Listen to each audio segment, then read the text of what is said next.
Good evening, friends around the world. Welcome to another Word of Gord.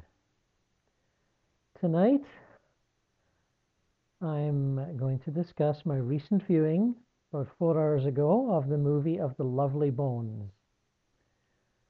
The movie of the best-selling novel by Alice Sebold from about 3-4 years ago. A novel I was quite pleased with, although I did find its portrayal of the afterlife rather limited. And immediately sought at the time to help that along a little bit by writing my own novel about the afterlife called An American in Heaven. But we'll get to that later. The movie was very good. A great cast, good script, excellent photography and editing, marvelous animation. Most of the afterlife sequences were part live action, part animation, but very, very beautifully done.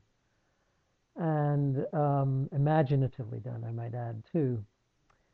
And slightly reminiscent of the director's, I believe, first film from New Zealand called Heavenly Creatures, where animation was made great use of then, too. Now, in the movie, it's essentially an interpretation of the book, which I suppose most movies are. And I wouldn't say they take liberties with the story. They stick fairly well to the bones of the story, the elaborate bones of the story.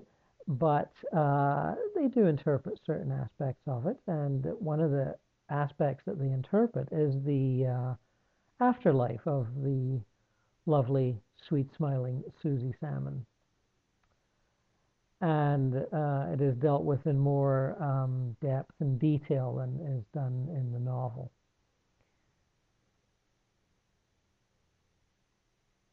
And I was pleased with that, definitely pleased with that. That's one of the points that interests me in this story and in its reception by the public at large. Obviously, a very popular story in its day, and I'm not sure if how popular the movie is going to be. I certainly hope it is.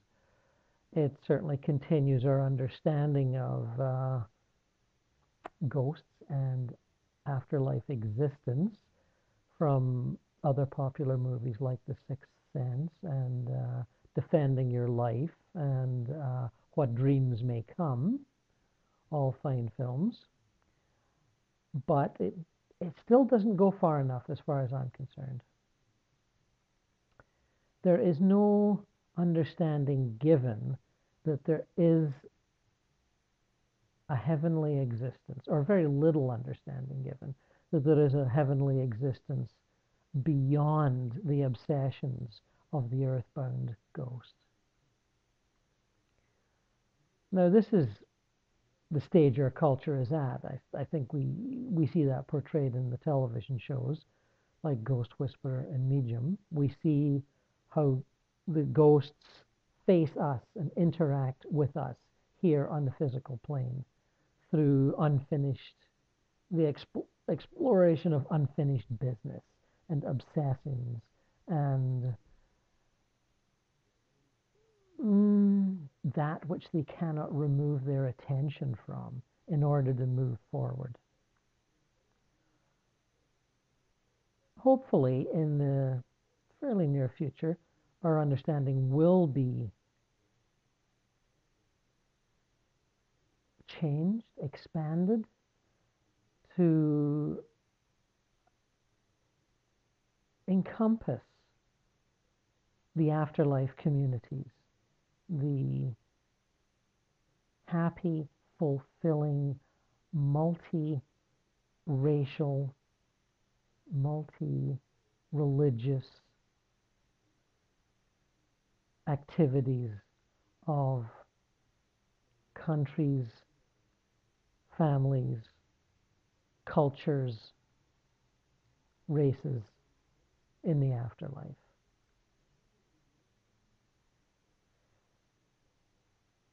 I have tried to portray this in my first two books and in my recent one, the An American in Heaven, which I have spoken of here before, which was something of a reaction to The Lovely Bones. I wrote it 3 years ago, long before I knew the movie was coming out. And with books like that, I hope to contribute to this expanding understanding so that we can move beyond the obsessions of the earthbound states and understand that there is a completion of our existence in the astral realms, a fulfilling of our ambitions and desires and loves, and a continued education of the mind and the spirit.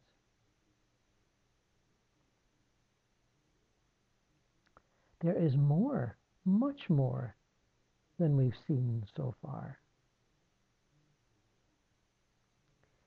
There are many individuals, families, communities in the afterlife that are not obsessed with what we here are doing. They are fully engaged with their lives, their play, their study, their learning, their loves, which can be anything from a love relationship between a man and a woman to a love relationship between a family and its new home, or that part of the family which is dead, as we say.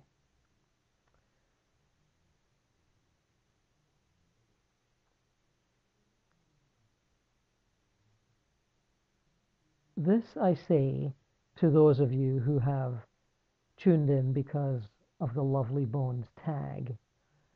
Others who have seen my other videos know that I'm very up on this.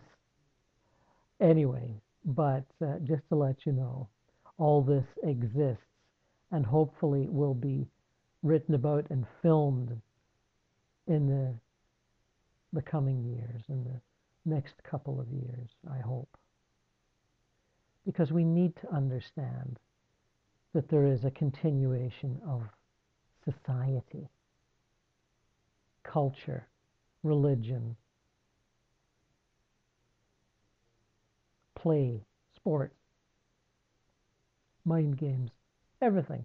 It all continues.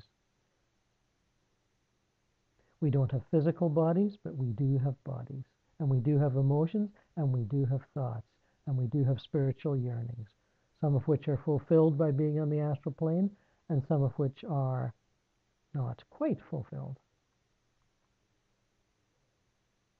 So, again, a lovely film. I was very impressed with most of it. A little too melodramatic in spots for me, but other than that, fine, fine film. I highly recommend it to those of you who are fans of the book and to those of you who are merely interested in portrayals of the afterlife. A fine job by all concerned. My praises go to all the cast and creative people behind that project. A great deal of detailed work went into the whole thing, including the animation. The list of credits for the animation just seemed to go on forever and ever. And fine music by the great Brian Eno. Congratulations, Brian, on another fine soundtrack. And do I have anything more to say? No, I don't think so. So, with only a few seconds left to go, I bid you farewell, friends, and hope you get out to see the film.